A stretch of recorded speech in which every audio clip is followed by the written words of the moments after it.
Cushing's Bookshelf, Episode 8, The Business of Books by André Schiffrin. And welcome back to Cushing's Bookshelf. I am Nicole Cushing. I am the Bram Stoker award-winning author of Mr. Suicide. And the reason why I'm here today is to pull a book off the bookshelf and to tell you a little bit about why I enjoy it and why you might too. So I'm going to go ahead and without any further ado, this time I again ended up taking the head off the skeleton, but I've realized that it can be put back on relatively easily. So sorry about that. Anyway, here is today's book, The Business of Books by André Schiffrin. And I would encourage anybody who wants to be a writer to read this book because it tells you a little bit about why we are and the way we are, why the publishing business is set up the way it is now. So this is a publishing memoir. Schiffrin was involved in publishing for a very long time in the second part of the 20th century. And so he saw a lot of changes. And the story he tells is how publishing used to be populated by several very small family-owned businesses who were committed to profit, of course, but were also committed to cultural responsibility. And so they're at profit. If you average the profit of all the publishers back then, going from the most crassly commercial ones to the more culturally responsible ones, it averaged at about 4% profit each year. However, what happened was that a lot of these small family-run businesses didn't have succession plans in place for when their founders passed away.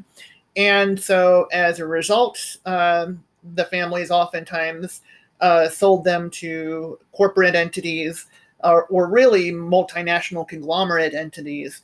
And they found that things changed quite a bit at that point because a completely different set of profit expectations were put on them.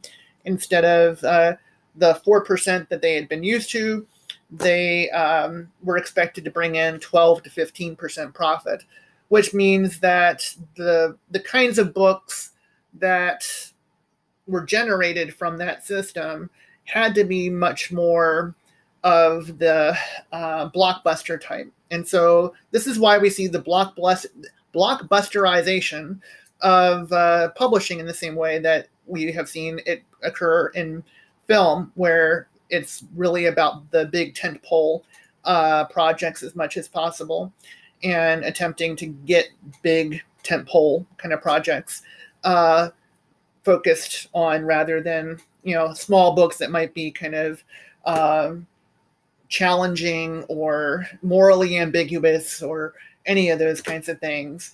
And so, it really is food for thought. And I think if you understand why publishing is this way now, you have a better chance of understanding how you fit into publishing and what to be wary of, and what you feel most enthusiastic about as far as like where you plug in to the bit industry, what kind of publisher you want to select to work with. Schiffrin, by the way, was interviewed on a television show, I believe sometime in the 90s it was. And that interview is here on YouTube. So I'm going to link to it so you can get a whole long experience of him describing this process and everything. He's really a bright guy. And I just wish he was still around to talk about this issue. But he left us a really cool book to carry that story on. It's relatively short, about 179, 180 pages. This is a hardcover edition that I bought secondhand off of abebooks.com. But I believe there's paperback and maybe even ebook editions available. So I will post buy links in this video too. So again, the book for this week, The Business of Books by André Schiffrin. Hope you do read it. I think you're going to get a lot out of it. That's all.